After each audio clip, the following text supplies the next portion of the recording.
And here we go. It is another live chat here on the Pittsburgh Hockey Now networks. Hi, I'm Dan Kingerski. I bring myself up on screen, and there I am. It's kind of weird that I started my day in Boston, and I'll end it here tomorrow. It's like just part of the job. Just up and down the Eastern Seaboard, East Coast, West Coast. What we're going to talk about on this here little live chat. And we had so many questions during the live No Pucks Given podcast on Monday that I wanted to kind of come back to it and really give you a chance to tee off. The trade deadline, obviously, is from this moment right now, less than 45 hours away. I don't think the Penguins are going to be particularly active. I don't see Kyle Dubas making a big swing. Having said that, I also know that Dubas likes to hide in the shadows, and you don't see what he's doing coming. Having said all of that, of course, I think he has pretty well told us what he wants to do. Young players, young players, young players, and some young players. What we're going to talk about, I guess, regarding the trade deadline is and talking with other people, and I can tell a very clear dichotomy between one camp that assumes because you're in second place that the Penguins will go for it. They're expecting rentals and they're expecting big names and they're expecting veterans. And the other camp that sort of has followed along the daily grind. The camp that knows that Kyle Dubas isn't going after Nazem Kadri, who's 35 and a pending free agent. And, that Dubas is not going after old guys for a cup run. Just not happening. So I suppose the headline, so that it's not entirely clickbaity, and I can say the myth is that we'll see some veterans on the way. That you could see some rentals and Dubas loading up. If he did that in any substantive sort of way, you could knock me over with a feather. Last year, he did try to acquire Luke Schenn. He wanted the leadership in the locker room, wanted a right-handed defenseman for this year, and Luke Schenn was not very willing. Ironically, Luke Schenn is available again this year. And I do think the Penguins could improve their defense. Now, I didn't necessarily mean it for it to be a little bit of a what do they call it? A pipe bomb in the public square, but I did talk with Chris Letang after the game last night, and I asked him how he felt the pairing with Sam Girard was going. Letang is always honest, and last night was no exception. Letang was honest about it not going well in the defensive zone. Although he didn't say it's not going well, he did admit that we're still talking a lot in the defensive zone, which was his way of saying we're not on the same page. We're still trying to figure out where the other is going to be. I think Girard is having trouble adjusting to the Penguins' system. Dan Muse said it's entirely different from what he's played in Colorado. Then you factor in playing with Letang, who can be a little bit difficult to play with. And you factor in Girard, who can be difficult to play with. In 4 games, that pairing has not been on the ice for a goal for. Despite the Penguins in the last 4 games allowing, 6 goals in 4 games?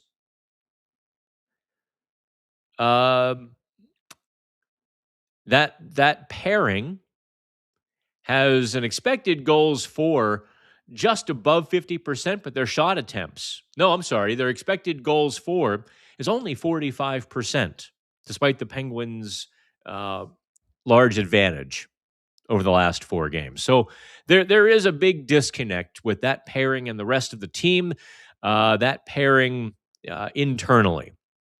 And in fact, I should give you the link to that story here. By the way, of course, this is the PHN live chat. So this is where this is your chance. For those of you newbies at the trade deadline, who's this Kingerski idiot? Well, I talk and then you roll through with questions and comments, and we essentially do it like a talk show, without the phone calls.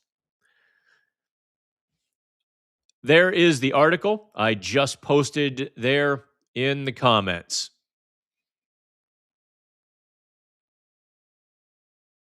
All right. What does Steve say? You keep insinuating the fans want to keep Gino for nostalgia. I don't think that's true. We're ready to move on, even from Tanger. I've never used the word nostalgia. Honest, I have never once subscribed to the nostalgia tour narrative. I've never once used that word in connection to Crosby, Malkin, Letang. Haven't done it. So I haven't insinuated that you want to keep Malkin for nostalgia. What I have said, what I have written, is that Malkin has been really good this year. He's skating well. He's producing more than a point per game. Now that he's playing on the wing, well, doesn't that make him pretty versatile? I do believe he's earned one more contract. I do believe, from the human perspective, you don't do dirty a guy who's done that much for the organization. I do believe that if they did Malkin wrong, that it really is going to be a little bit of a stain. I also know the social media reaction on Sunday when Josh and I rolled over to Malkin and asked the questions. The social media reaction from Penguins fans was swift, it was loud, and it was near unanimous, except for Steve here, who doesn't want Malkin or Letang. Steve, I'm going to guess, Steve, you're one of those rebuilders. Tear it down now. Come on.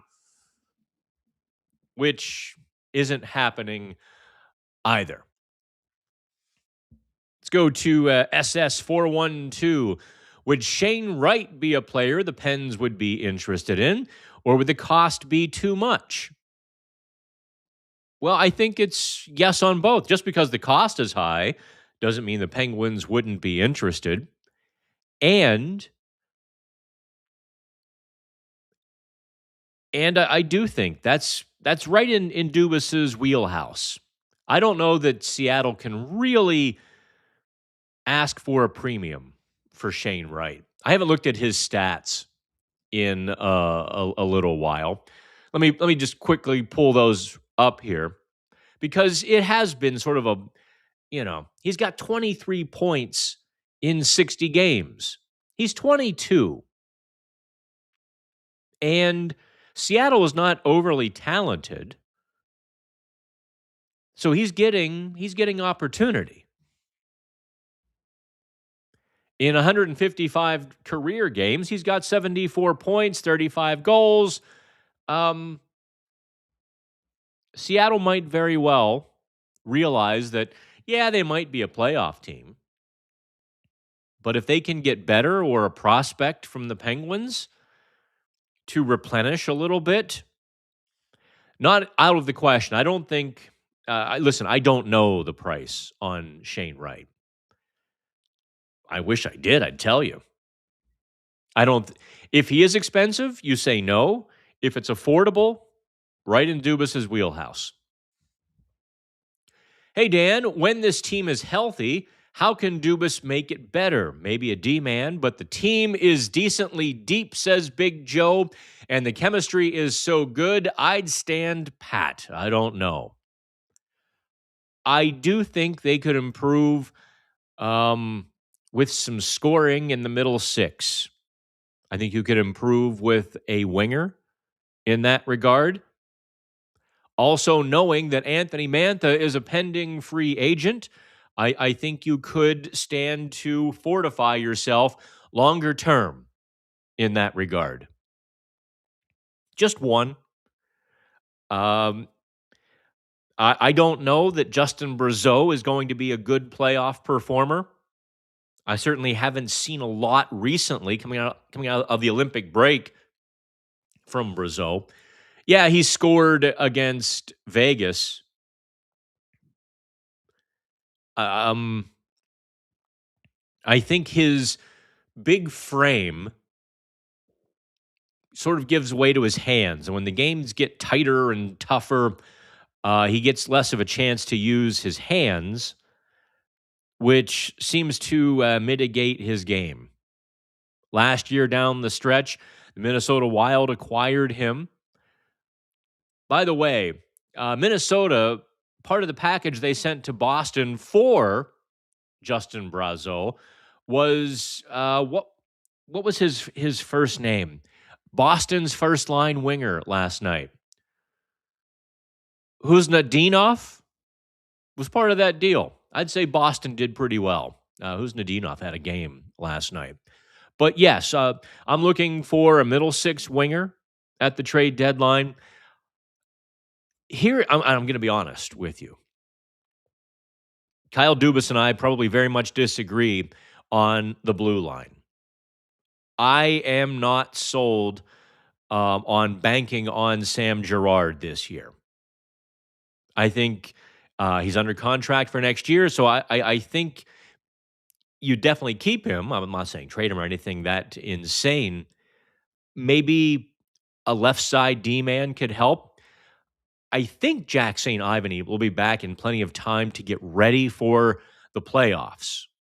And so a right-sider is not, it would be a secondary choice unless you can find a young right-sider and unless you plan to have a very tough conversation with Chris Letang this summer that says, hey, we're letting Evgeny Malkin walk. You can do the same. Unless you're going to have that shove to go to the next era, a lefty would be, I think, preferable instead of a righty. This summer might be a little bit different. Someone mentioned, and it was an aggregator. It wasn't anything serious, okay? Kingerski not reporting this. Kingerski just talking about some of the things fans are talking about. Very important. Dougie Hamilton was tossed out there. And I was like, that actually is in Dubas's wheelhouse. If he's going to part with Erik Karlsson or Chris Letang, Dougie Hamilton would be right up Dubas's alley. A guy who is an analytics darling, a guy who isn't necessarily physical or tough, and doesn't bring that part of the defensive game. Dubas doesn't care as much about that on the blue line. So, look, it's possible. That would be a guy, I think this summer I would keep an eye on. Let's go to Big Joe again. Maybe McTavish if the price was right. Other than that, a D-man, Falk or Justin Falk? No. Let me tell you something. Justin Falk is going to command a hefty price at the trade deadline here. He's not going to come cheap, and he's not for the Penguins. White Cloud? I like Zach Whitecloud a great deal. I've talked to him, when I covered Vegas for a few months, blah, blah, blah. He's solid. He's dependable, reliable. You could do a whole lot worse than Zach Whitecloud. Drizzy. Let's say the Penguins have this year and maybe next, then a few bleak years. What's the harm in grabbing a few 30-plus guys for a little run, especially ones on expiring deals or one-year deals? Well, I think your assumption is flawed. You're assuming in a couple years they're going to stink, and Dubas is doing everything he can to avoid that. Ben Kindle is going to be. I had a national analyst today. We were DMing back and forth. He read my report card from last night. Was like, "Hey, I think you missed this play from Ben Kindle late in the third period." I was like, "Well, late in the third period, I'm scrambling to write and publish. I probably did miss that play. With 3-4 minutes to go because I'm watching with one eye." And he said he thinks Kindle's a 70-point player. Loves Ben Kindle. I didn't have him quite that high. I project Kindle as like a 60-point center, but regardless. And then you've got a couple other centers on the way. Bill Zonin. So Dubas is doing a lot to avoid the bleak. What can a 30-year-old, like a 35-year-old rental hurt now? Well, you're giving up assets that you would otherwise spend in pursuit of the young players. I'm not talking about spending the draft picks on draft picks. I'm talking about spending draft picks on young players, a la Igor Chinikov, who cost a second and a third. So that is the harm. And you know what? Let's just say the Penguins, because Joe Starkey asked me the question. He's like, theoretically, if they go get a guy like Trocheck, could that put them over the top? And it could do just enough to really put them at the back of the first round, is what it could do. It could do just enough so that they're picking 30th or 31st rather than, well, I guess they are what, 8th right now, 6th or 8th? Instead of 24th. Big difference.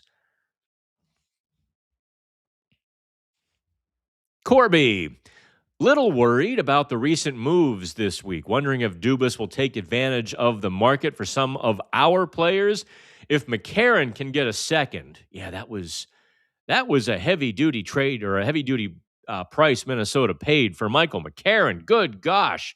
I mean, McCarron is a broad-shouldered, mean centerman who doesn't mind being a jerk, wins a lot of faceoffs, but second rounder, that was a heavy-duty price.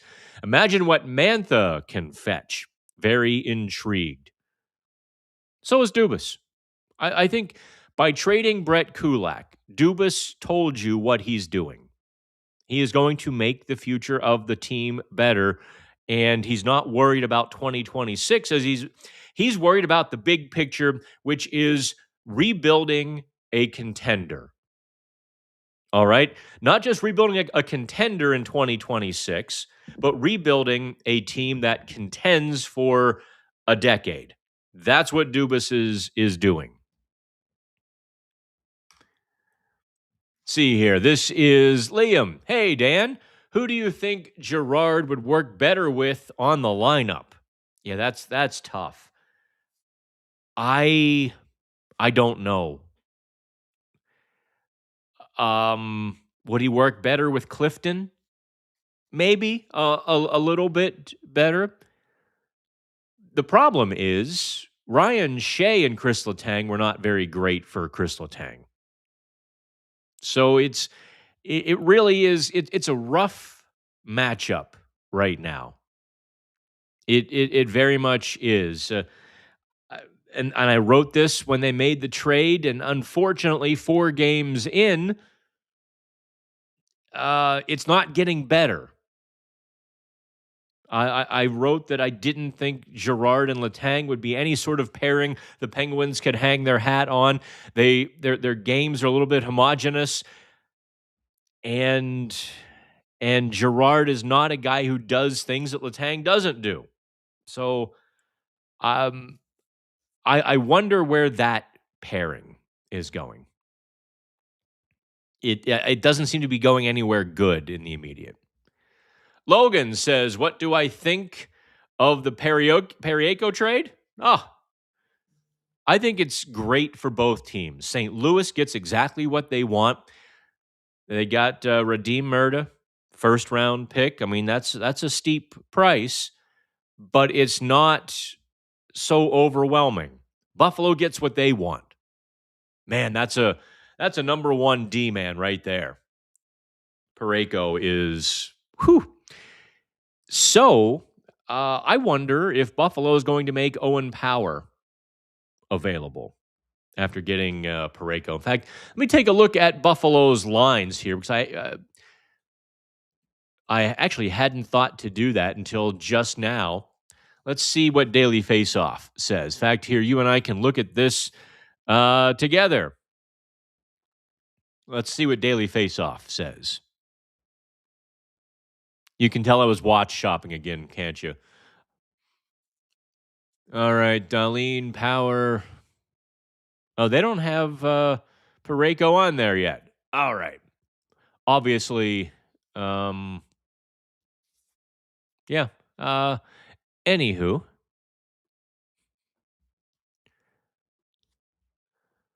how old is Parayko? Sorry, I've always said Perry, and I know it's incorrect. Parayko. How old is he? Is he 32? He is, in fact, 32, and Hockey DB doesn't actually specify. Hang on, I need to look one more thing up here.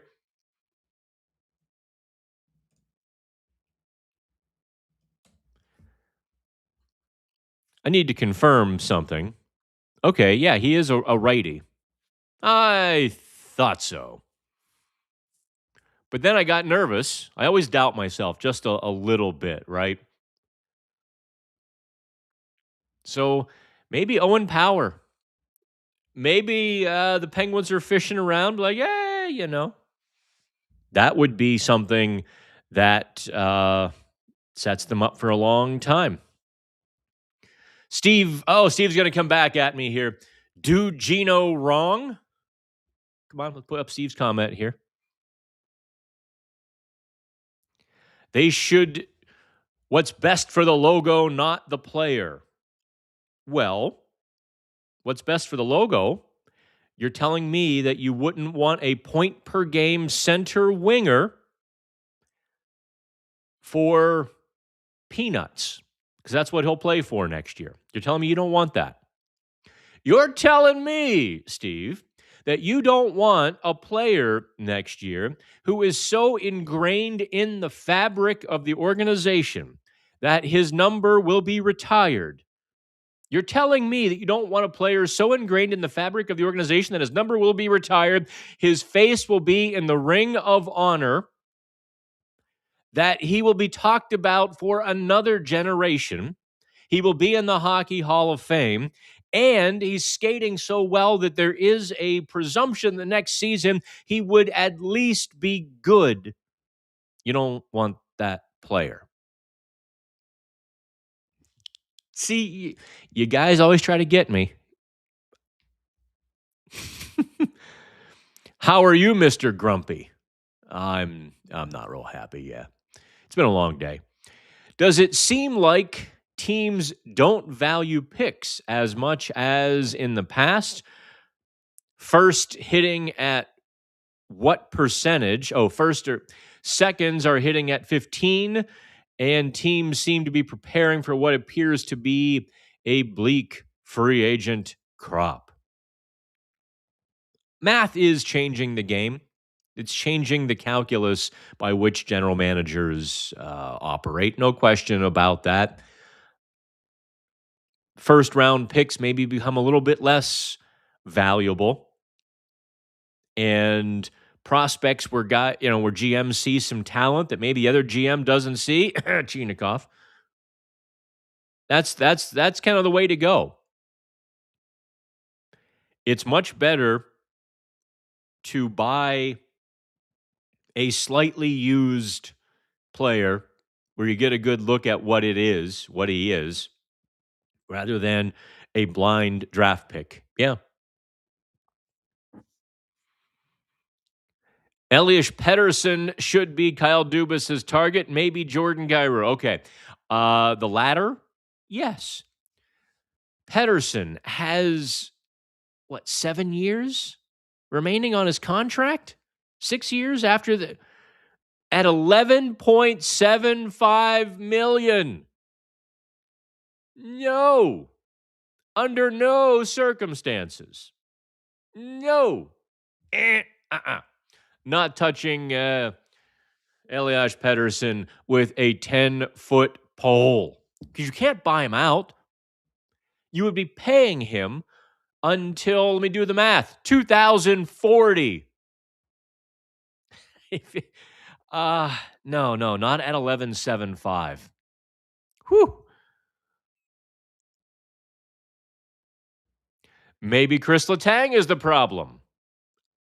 Chris Letang is certainly not the defenseman that he was a couple or a few years ago. I certainly feel, Drizzy, that Letang is being held together with duct tape and chicken wire. I also saw how well Letang and Brett Kulak played together. So, I can't say that Chris Letang is done. I can say that he's difficult to play with. You need the right kind of partner. Brian Dumoulin, Brett Kulak. That Ryan Shea didn't fit. And I don't think, I know it's 4 games in. That's what Chris Letang said last night. He kind of gave me the, he kind of flashed some frustration, but then also turned some back on me for the question. It's just 4 games.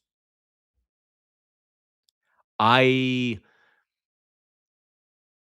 saw the instant chemistry that Kulak and Letang had. 4 games to me is okay. Now you should be getting comfortable and moving forward. Bart says, always great show. Well, we're only like 20 minutes into this, aren't we? 27 minutes. Good Lord. You actually worked in Las Vegas. The Knights are my second favorite team. When were you there?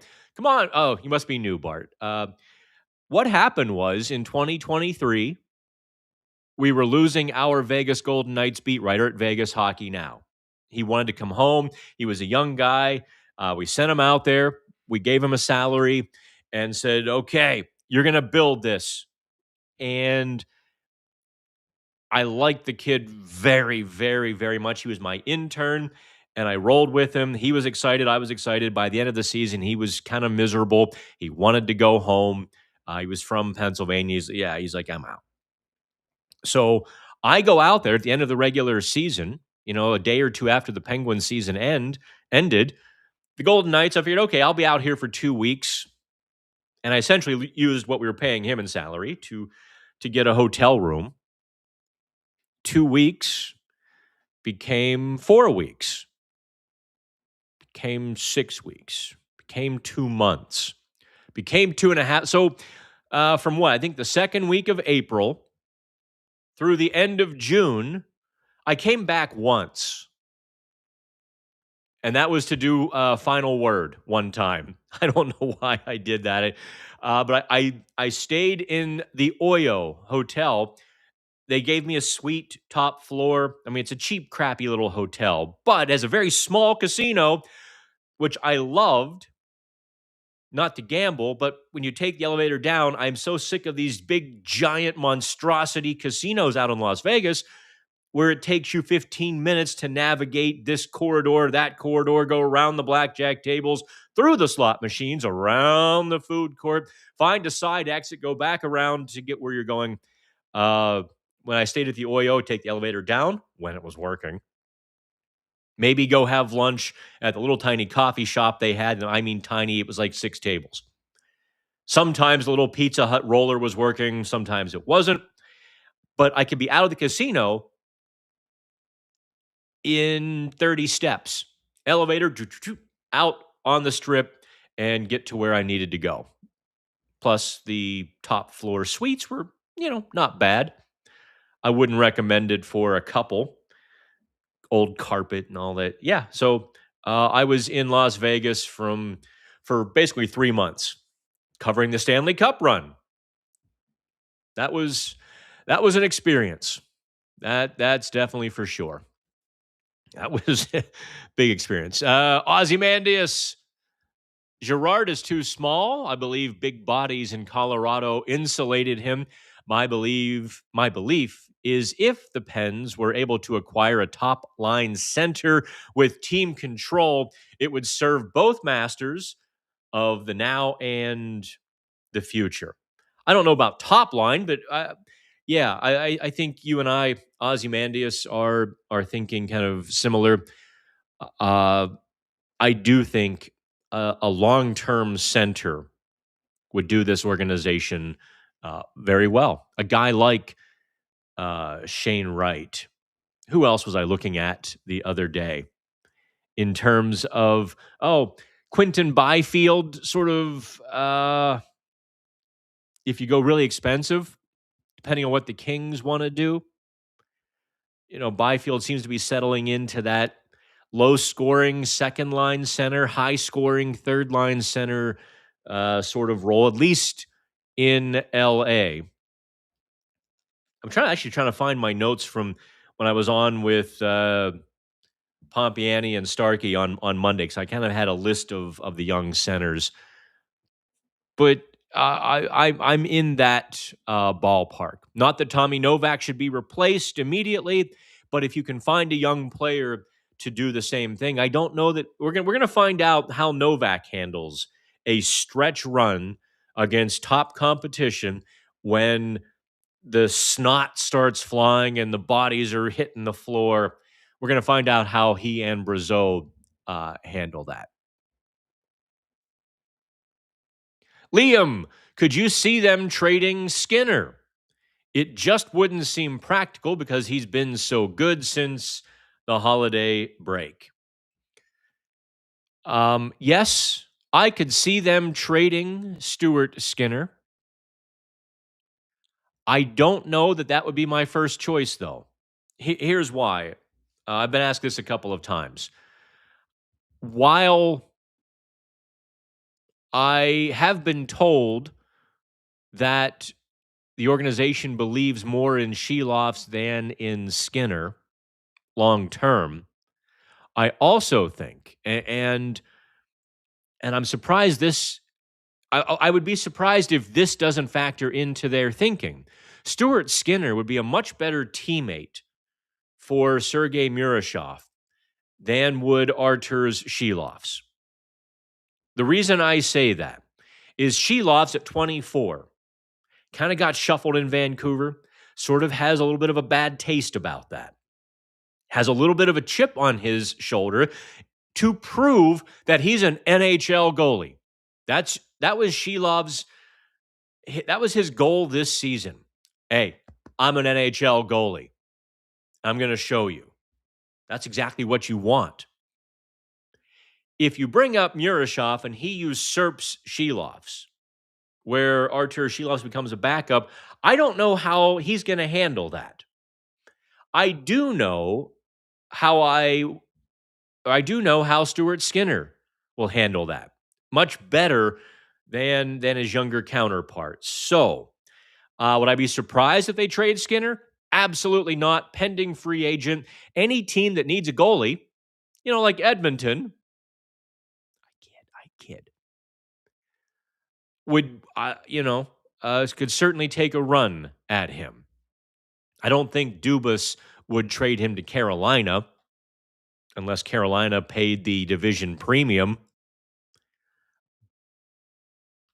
I do think, let me rephrase that. If I were the king of the world, I would be talking with Stuart Skinner about a short-term extension. I don't think the Penguins have, however. And I guess we'll find out, right? The other thing to consider, Liam, is that Stuart Skinner probably doesn't attract a whole lot on the trade market. A goaltender in his position, maybe a second round pick, maybe a 2 and a 4, maybe a 3 and a 4. So if the offer is soft, you have to wait, what are we giving up versus what are we getting. And Stuart Skinner is worth a lot more to the Penguins than he would be, taking a soft offer. That's, that's the whole kit and caboodle there. I think they should keep him. I think they should sign him. Not a long-term deal, short-term deal. We'll see. Well, it's we're less than 48 hours away at this point. We're almost 44 hours away. Trades: Pittsburgh Penguins, Evan Rodriguez, Florida Panthers. 2027 second-round pick and Alexander Alexeyev. The Penguins 2027 third and fourth round pick, Seattle Kraken for Noel Acciari. So Erod for a 2 and Alexeyev. That's not bad. I think Florida would take that. I think Erod would be the perfect sort of, he would be an insurance policy down the middle. He would be a middle six guy. I mean, fantastic in the last 2 years of the playoffs. So I very much would be in favor. I would praise acquiring Erod at that price. Noel Acciari for a 3 and a 4. No. At that point, I think Acciari would be worth more to the Penguins than a 3 and a 4. And if you lose him, you lose him. Do you really want a third and a fourth round pick? No. Let's go to Blakester. As much as the Girard trade surprised me, I was fine with Kulak, but I do understand Dubas's plan. Yeah, there's more to the Girard acquisition. There's more to it. That's setting up That's setting up the summer, and it's setting up an overturn for next year. There's no question to me that Girard kind of becomes Chris Letang. Smaller, puck-moving guy. You're going to have to pair Girard with a defensive defenseman. Maybe Jack St. Ivany. Maybe that's kind of a really good pairing in the future. And then, you've got Ryan Shea and Connor Clifton, and yeah. Ozzy says the East is wide open. I just don't like the idea of punting on this team's chances to do damage in this year's playoffs. Make the big trade, move the arena to the suburbs, celebrate at Applebee's. Oh, did I bust you?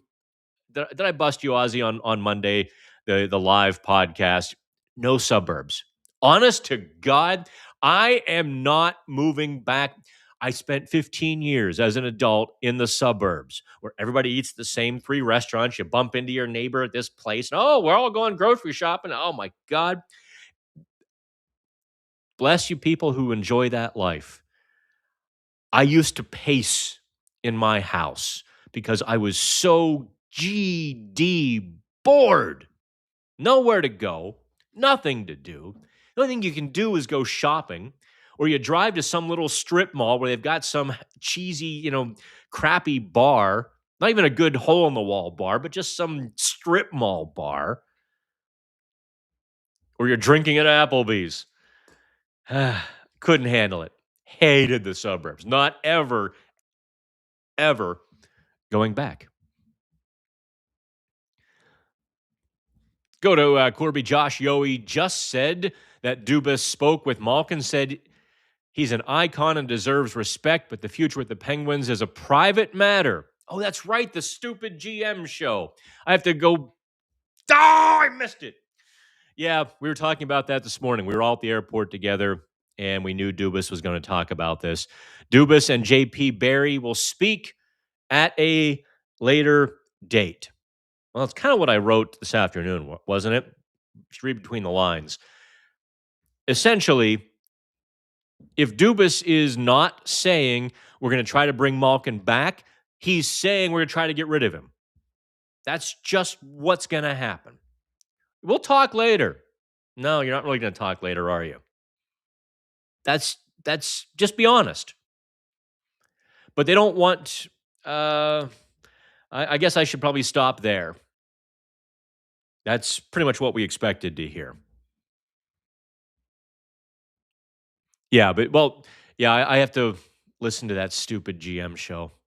I shouldn't say stupid. I'm downplaying it because it makes us all mad as reporters that the team puts out the GM talking every 2 weeks and we don't get to talk to him. That's as a reporter, you're like, no, I want to ask the questions. We will ask the questions. Back to Big Joe. Do you see any teams becoming desperate and paying Dubas's price for rust? Or would you think Rax or Mantha is more logical if a bigger trade happens? I think being in second place means that rust is almost off the table. I don't think Raquel would be off the table. I do think rust would be off the table. If a team wants to come to the table, actually, oh man, listen, we speculate on trades too. I just can't do it publicly. Obviously, there's a superstar winger in Dallas whose future is cloudy down there.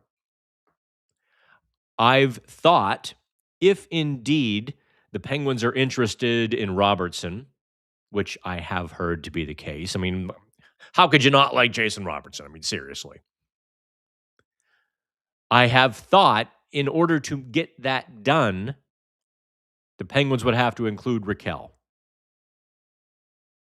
That's just kind of that's I mean, you start talking about superstars, you got to put something on the table.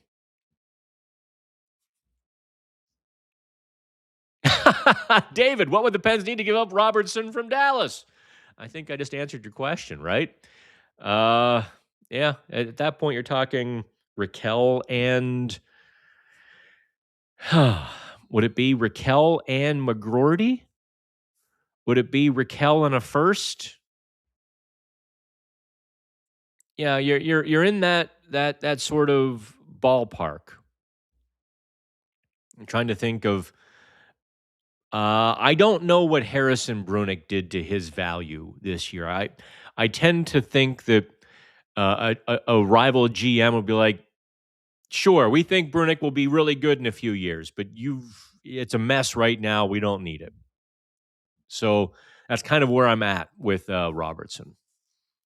Also, next year, I'd love to see McGroarty, Kindle, and Avery Hayes together, maybe the third line. Listen, guys, look at the last couple or a few games with Avery Hayes. Pump the brakes on that. He had a great first game. He's a little scrapper who can play in the NHL, but he's not going to be a 15-goal scorer in the NHL. That's not where he's going to come. You're going to find himself. Love what you do, Dan. Thank you. Listen, Pogue, don't worry about me. I appreciate your appreciation. That just showing up is certainly thanks enough. Good times while you were covering VGK. I certainly loved it. I mean, I was pretty miserable because I was doing both the Penguins and Vegas. And you're living in a hotel room. So you don't really have that settled sort of feeling ever. Every meal you're going out to eat. Yeah, it was kind of it. I loved it, but it also really wore on me. There was no question about that because I would get up at 3 a.m. Vegas time, write the Dan's Daily, because 3 a.m. Vegas time is 6 a.m. Pittsburgh. So it publishes at 7:30, 8 o'clock Pittsburgh time, at which point I began working on the Vegas. I called it the Golden Nuggets. So I get that done by, let's call it 7 Vegas time. It's 10 o'clock here. Then I'd write the Pittsburgh column, get that done by noon, 12:30 Pittsburgh time. So it's 9:30 Vegas time. I'd go down to the coffee shop in the hotel, oftentimes, not always, and start writing the Vegas column. Or go to the morning skate in Vegas. Then I'd look and see if I could write another Pittsburgh column. Then I'd write another Vegas story or 2 Vegas stories based on the morning skate, based on practice, based on the game and all of that. And then I'd go to the game that night and then do it all again the next morning. So oftentimes, I'm getting home back from the hotel at let's call it 11:30 p.m. Vegas time, which is 1 or 2 o'clock Pittsburgh time, and getting up at 6 a.m. Pittsburgh and doing that every day. There was actually a road trip. I don't remember. I went to Florida during the Cup final, and I walked into a bar last year, and they remembered me, and I had no recollection whatsoever of being there during the Cup final. None. I think that I kind of pieced it together that I didn't get a hotel. I flew in the morning of the game, covered the game, went to the bar, went to the airport early, and flew out the next morning. No memory. This is the crazy crap I do. Someday it's all going to catch up with me. It sucks we gave away Jared McCann. Imagine what he could have been. Yeah. Toronto gave him away. Kyle Dubas gave Jared McCann away as well.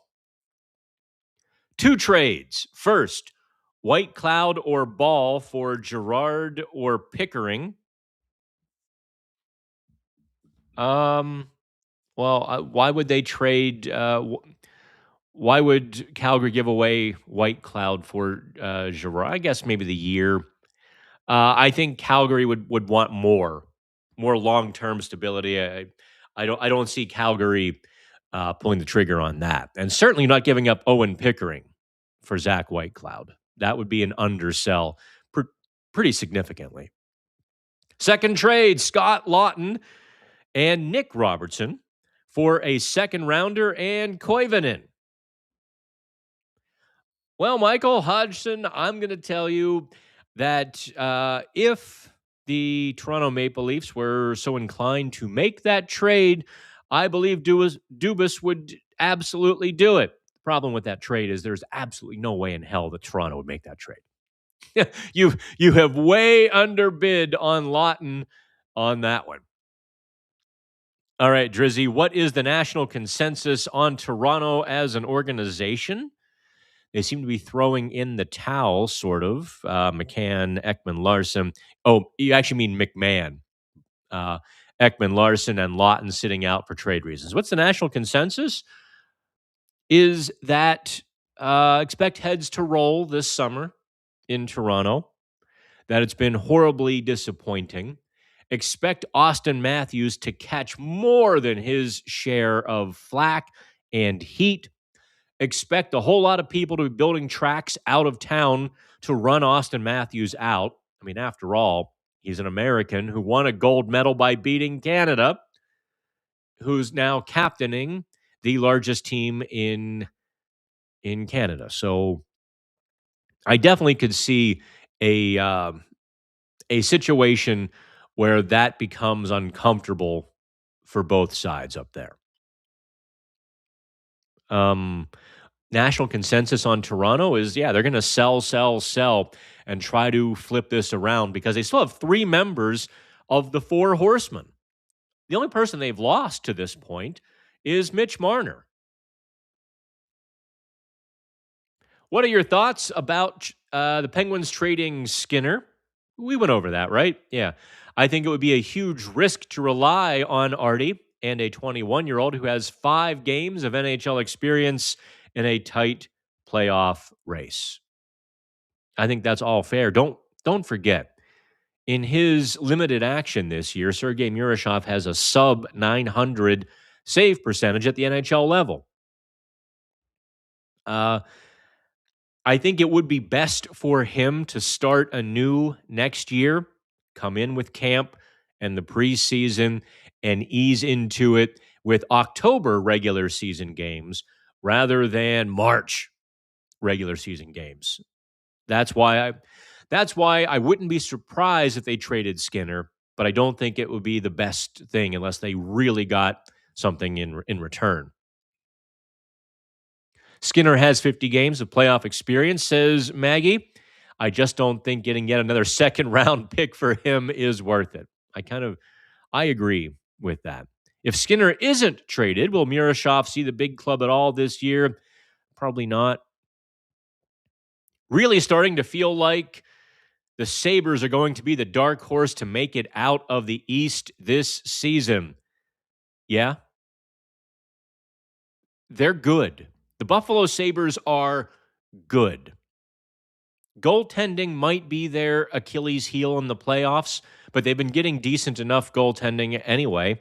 If they can just get decent enough goaltending, mark my words on this. Pittsburgh fans, you have the Johnny Cueto moment. The 2013 NL wildcard game that still makes the hair on my arms stand up. Buffalo is about to have their moment this year. That first playoff game is going to be so bananas, so intense, so raucous, so loud that the Key Bank building, that thing sways anyway. But that thing is going to shake like you are not going to believe. Those Buffalo fans, they love hockey. If you look at every NHL event, the TV ratings, Pittsburgh is usually top 5, Buffalo top 5. Even when the fans are angry and not going to Sabres games, they're watching. And they're watching the Cup final, and they're watching the All-Star game and the Olympics and all of that because they love hockey.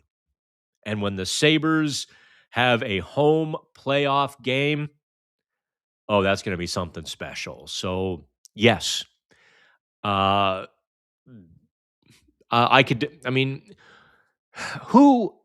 the Sabres not better than, or at least equal to? Let's just say they get put in the Metro Division. Could they bounce Carolina in the first round? Oh, heck yeah.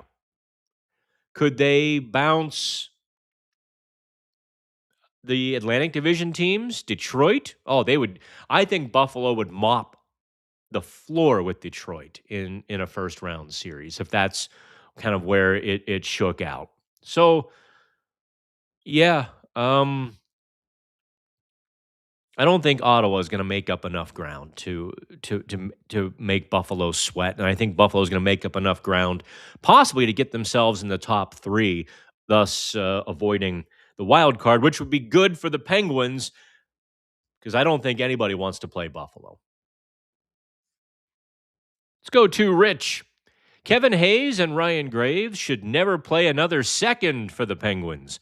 Tough schedule down the stretch. Injuries will determine just how difficult the final 20-ish will be. What has Ryan Graves done to you this? I mean, look, Ryan Graves has been a passable defenseman this year. If they need to call on him, that would be just fine. He would be just fine in relief of anybody.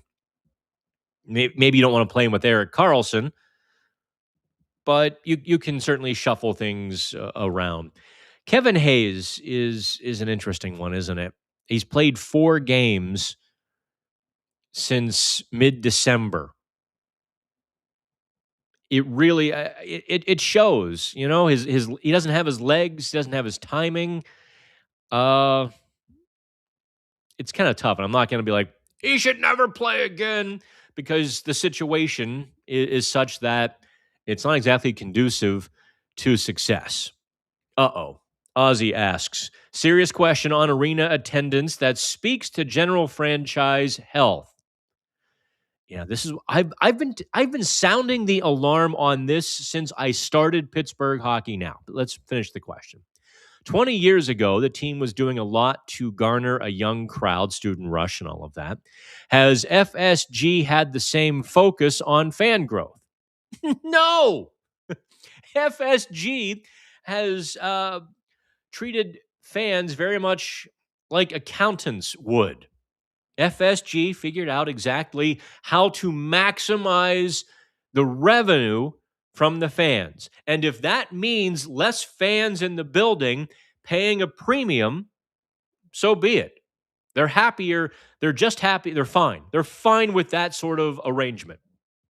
I don't know who sets the concession prices. I don't know who sets the parking prices. I don't think FSG, I think FSG gets to set the prices on some of the lots, but not all of the lots. And I assume Aramark, the fine food establishment and purveyors of and distributors that they are of food, kind of sets the price at the arena via their contract. And one of the fans, a friend of mine who goes to a lot of games, told me how crazy the prices are at the arena. Yeah, attendance. It's such a tough thing to gauge right now because it is so expensive. Pittsburgh should not be an expensive city. Pittsburgh is a cheap East Coast city with good people. And I get it. There's a lot of West Coasters coming in with Facebook and Google, and they see the price of our houses and are like, holy crap, I'll take two. They're buying stuff sight unseen. They're renting apartments sight unseen. And so landlords, I mean, they're not stupid. If you own a house and someone from California is willing to give you $3,000 when last month you were charging $1,700, well, you're going to take it. Pittsburgh, keep Pittsburgh cheap. FSG doesn't understand that. So maybe if the Hoffmans come in and they want to go with a volume game, they will do something about the cost to go. They don't expect it to. I think time, if they hold the line, time will sort of make going a bit more affordable, I hope. I worry about fans not being able to get into the game. I worry about dad not being able to take his 10-year-old son to the hockey game because it costs what rent costs, or it costs a car payment. You know what I mean? It costs you $250 to take Junior there to the hockey game. I don't really care about people always say, a family of 4. Mom doesn't need to go. Second kid, we took turns as kids. We didn't always have 4 tickets. We took okay, you got to go last time, you go this time. And we were a different generation, I suppose. Rant over. Dan, I watched you on 93.7 The Fan the other day, was nodding my head the entire time in agreement with you. Also, didn't know you used to be the Chiefs announcer. I'm from Johnstown. Yep. I did the season the NHL came out of the lockout. So that was 05, 06. I was the Johnstown Chiefs play-by-play guy. Let's just say it really changed my life. I didn't get along. It was ill-fated almost from the beginning, both at home and at work, and it didn't work. I really, really, really wanted to stick around and do more play-by-play, but I was also 30 years old, and the pay was not something my family enjoyed. And we shall leave it at that. I still talk to the Anzalones, who, Frank Anzalone was the coach. Francis Anzalone was, 15 years old at the time. Now, Francis, by the way, is the CEO of the Total Package Hockey School, which has locations across the country. Francis has coached several NHL players through the Total Package Hockey School, including one Penguin. Francis, hockey genius. Remember, it's Buffalo. They don't win stuff. Somebody is going to break that curse. Hayes is just bad, plain and simple.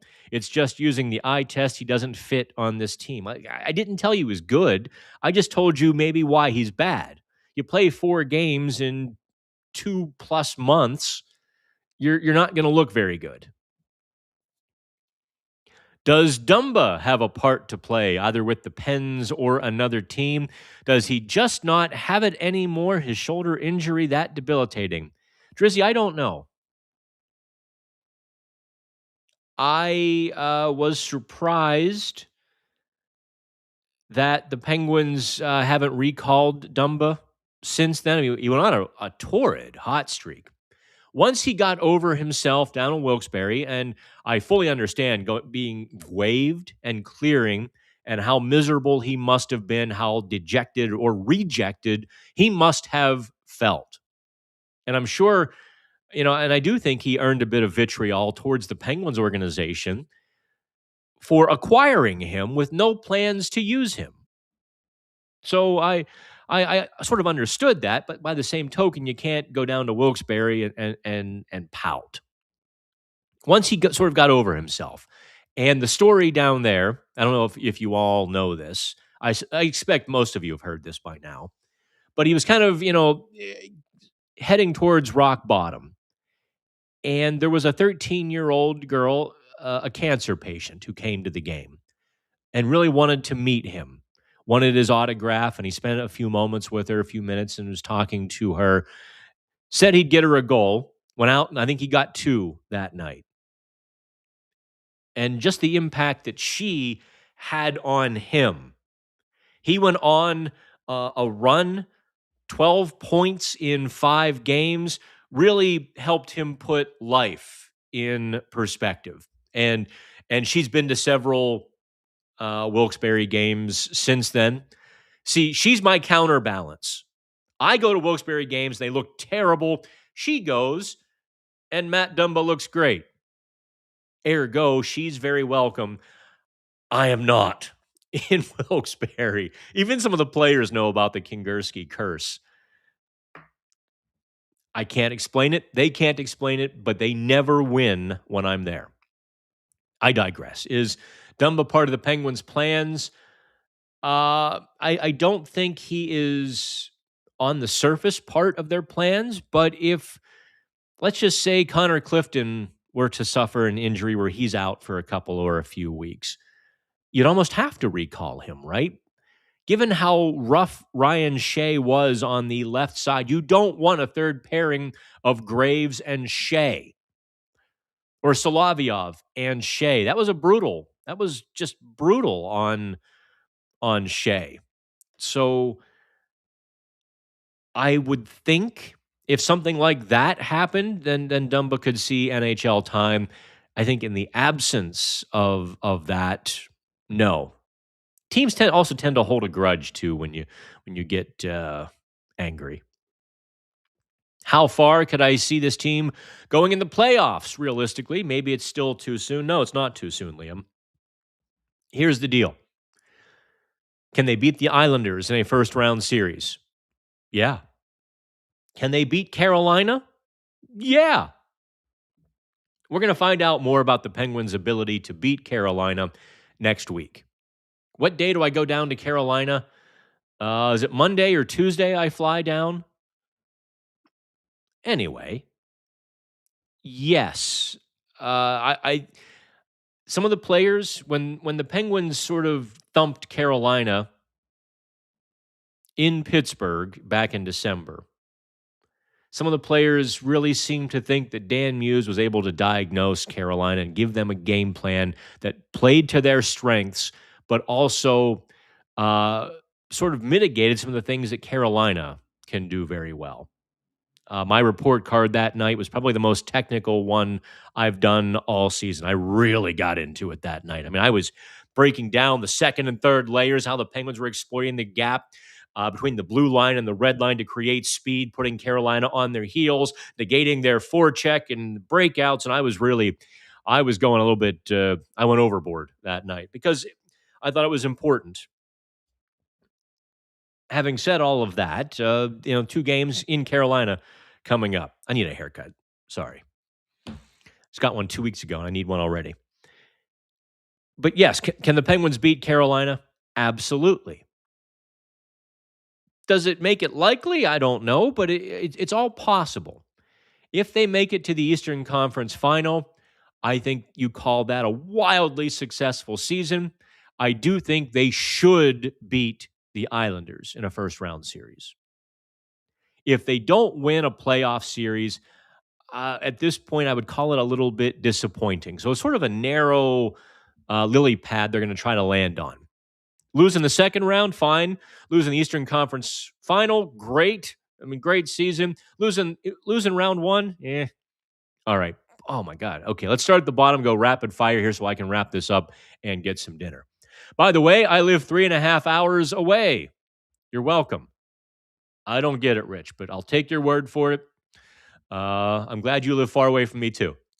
I kid. I know it's redundant, but when Lizotte isn't on the ice for the Penguins, this team is different. It's very much so. They did end up playing their game at the end of the second, and for the third, Boston is boring. Yes, Boston just took away the middle of the ice. The Penguins weren't able to break that clog. Dan Muse was really upset last night. Go ahead, read Pittsburgh Hockey Now. Muse was really. I mean, he held back. He stayed poised. But if you watch the video, and I put it on Pittsburgh Hockey Now, and even in the report card story, there was a real biting edge to him speaking. Ozzy says, as a former Chiefs announcer, how many times have you seen Slapshot, and what are your top 3 all-time hockey movies? I hate Slapshot because I worked it. I mean, same building, same fans. I would go out to lunch, and I was always surprised at how many people knew who I was. And first of all, Johnstown folks would always come up to my table. Like I used to go to Scott's by Dam all the time. And that was because Scott realized who I was a couple of weeks into the season, and he would shoo people away from me. I loved that. He's like, leave him alone. Leave him alone. So I'd go get one of those big Scott's by Dam tacos. But every conversation in Johnstown would begin with the phrase, you know what's wrong with the team? And I was like, oh no. And it was always the same thing that was wrong, because my first year was when the Tampa Bay Lightning bought 50% of the Johnstown Chiefs. Well, they put all their prospects there, but they didn't want any fighting. That drove Johnstown bananas. Drove Johnstown bonkers. I'm breaking the lightning round rule. I'm going to tell the story. It was January, and our number one center was not Justin Graves. Justin... Oh, big beefy guy, too. Slick hands. Justin Greaves, oh, darn it, it's going to bother me here. Anyway, the Johnstown Chiefs are up 4-1 after the first period. And if you've ever been to the War Memorial, I'm going to look it up here. Johnstown Chiefs. Okay. By the way, the assistant general manager of the Florida Panthers, Brett Peterson, Chubbs, was on that team all year, and he owes me a favor. I'm not going to tell you why, but he owes me a favor. What's his name? Where is he? Justin Kelly. That's it. All right.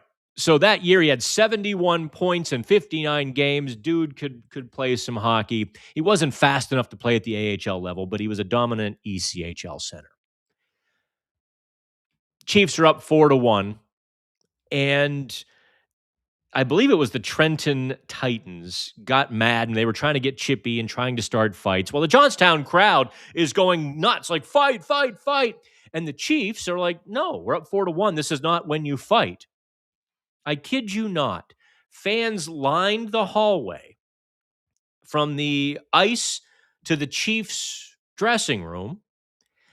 You'd think your fans and your fan club would cheer a 4-1 period, right? Wrong. They jeered, not cheered. They were booing their own team for not fighting up 4-1. And that's... it was a rough year for a whole lot of us. And that's why I hate Slapshot, because every fan would say, oh, that was me in this scene. That was me in that scene. They need to fight more. And fighting had a place in hockey, but fighting isn't supposed to take the place of hockey. You got it, Johnstown? I hear they still do the same thing to the Tomahawks, which kind of makes me mad. Anyway, top 3 hockey movies: Miracle, Mystery Alaska, and Youngblood's not bad. Although, maybe it doesn't count, but there is a documentary on the 72 Summit series, and I watched it at the Hockey Hall of Fame. I watched it actually on TV. NBC aired it once or twice, or the NBC Sports, the NBC Sports channel aired it once or twice. And I saw it at the Hockey Hall of Fame one day. Middle of the afternoon, grown men sitting there, just tears coming down their face.